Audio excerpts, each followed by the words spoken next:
महिला ने पाया कि जेल का पानी कुछ अजीब है। उसने जेलर के हटते ही तुरंत सिर उठाकर हिलाया और एक पल में उसकी दाहिनी आंख माइक्रोस्कोप बन गई। निरीक्षण के बाद उसने पाया कि पानी में वास्तव में जेलर ने कोई अज्ञात दवा मिलाई है। यह दवा निश्चित रूप से वही है जिससे जेलर उसे जेल में मारना चाहता है।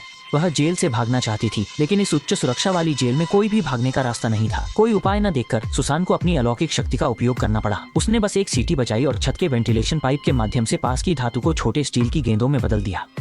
हजारों स्टील की गेंदें जैसे सुसान के बुलावे पर जीवित हो गईं। वे वेंटिलेशन पाइप के माध्यम से तेजी से जेल के गलियारे में आईं और सभी गश्ती गार्डों से बचते हुए सुसान के कमरे की ओर बढ़ीं। कुछ ही देर में सभी स्टील की गेंदें तैयार हो गईं और दीवार पर पूरी तरह से चिपक गईं। सुसान ने देखा कि समय आ गया है, तो उसने तुरंत स्टील की गेंदों को विस्फोट करने के लिए नियंत्रित किया।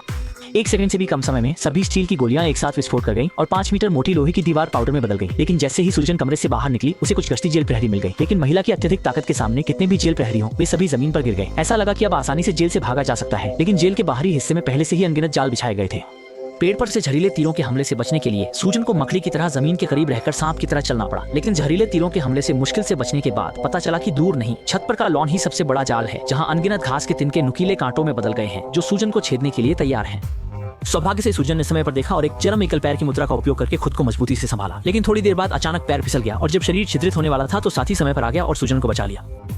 400 साल बाद एक महामारी ने पूरी दुनिया को अपनी चपेट में ले लिया, जिससे दुनिया के 99% लोग मारे गए। केवल 5 लाख लोग जीवित बचे और उन्हें एक बंद पारदर्शी कांच के गुंबद में रखा गया। एक तियानलोंग नामक परिवार हर दिन एक अंतरिक्ष यान के माध्यम से मानवता को जीवन की आपूर्ति प्रदान करता है। लेकिन जैसे जैसे समय बीतता गया, लोगों ने अचानक पाया कि यह कांच का आवरण एक प्राकृतिक जेल है और हाल ही में कई युवा लड़कियों के लगातार गायब होने से लोगों में सतर्कता बढ़ गई और एक विरोधी संगठन का गठन किया गया, जिसका नाम मॉलिक्यूल था। संगठन की सदस्य सुजैन को तियानलोंग परिवार के रहस्यों की जांच के लिए विशेष एजेंट के रूप में भेजा गया। सुजैन ने अपने हाथ में मौजूद नक्शे का उपयोग करके जल्दी ही तियानलोंग परिवार की गुप्त प्रयोगशाला में प्रवेश कर लिया। उसने देखा कि एक शेल्फ पर एक अजीब सा ऑक्टोपस है और गलती से उसे छूने पर ऑक्टोपस का प्रोग्राम सक्रिय हो गया। कुछ ही देर में ऑक्टोपस बेल्ट की तरह सुजैन के शरीर पर लिपट गया। सुजैन ने जिज्ञासावश एक बटन दबाया और अचानक वह दूसरे प्रयोगशाला में पहुंच गई। लेकिन जब तक सुजैन अच्छी तरह से जांच कर पाती, एक गार्ड गेटलिंग लेकर सुजैन पर गोलीबारी करने लगा। सौभाग्य से सुजैन के पास अदृश्य होने की सुपर पावर थी, जिससे वह आसानी से गार्ड के पीछा करने से बच गई। इसके बाद सुजैन एक शिशु कक्ष में पहुंची और जब वह यह सोच रही थी कि वहाँ इतने सारे शिशु क्यों हैं, तभी तियानलोंग परिवार के गुर्ड ने अचानक अंदर घुसी सुजैन को देख लिया। पहले तो लगा कि वे एक दूसरे के दुश्मन हैं और एक बड़ी लड़ाई अवश्य होगी, लेकिन सुजैन को गुड़ को देखकर एक अवर्णनीय एहसास हुआ। गुड़ के वर्णन के तहत एक सच्चाई सामने आई। असल में 400 साल पहले की उस महामारी ने मानवों की प्रजनन क्षमता छीन ली थी। मानव जाति के विलुप्त होने से बचाने के लिए तियानलोंग परिवार ने इस बात को सार्वजनिक नहीं किया, इसलिए वे हर दिन कुछ युवा लड़कियों को पकड़ते हैं और 400 साल पहले संरक्षित भ्रूण को उन लड़कियों के शरीर में प्रत्यारोपित करते हैं। और इन 400 वर्षों में किसी ने भी संदेह नहीं किया कि उनके द्वारा जन्मे बच्चे वास्तव में उनके अपने नहीं हैं। गुड ने यह सब कुछ सूजन को बताया और उम्मीद की कि सूजन भी इस रहस्य को संभाल कर रखेगी। लेकिन सूजन को अजीब लगा कि गुड ने यह सब कुछ उसे क्यों बताया।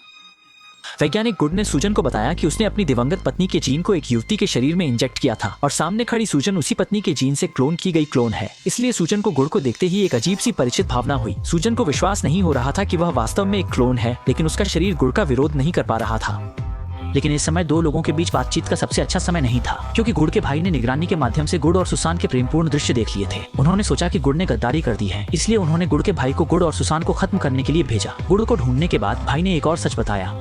हालांकि 400 साल पहले की उस महामारी ने मानवों की प्रजनन क्षमता छीन ली थी, लेकिन हाल ही में मानवों में फिर से परिवर्तन हुआ और वे प्रजनन क्षमता वापस पा गए। और तियानलोंग परिवार पूरी दुनिया पर नियंत्रण बनाए रखने के लिए इस बात को पूरी तरह से छुपा रहा है। बात करते करते सुजैन ने अचानक देखा कि थोड़ी दूरी पर उसका साथी एक स्नाइपर राइफल से उसके सिर को निशाना बना रहा है। साथी ने सोचा कि सुजैन ने धोखा देकर तियानलोंग परिवार का साथ दे दिया है, इसलिए वह सुजैन और गुड के कुछ लोगों को एक साथ खत्म करने की तैयारी कर रहा था। गलतफहमी से बचने के लिए सुजैन ने विचारों के माध्यम से साथी को सच्चाई बताई और तियानलोंग परिवार की योजना भी पूरी तरह से बता दी। सच्चाई जानने के बाद साथी ने तुरंत एक गोली चलाकर गुड के भाई को मार दिया। एक बड़ी लड़ाई शुरू होने वाली थी।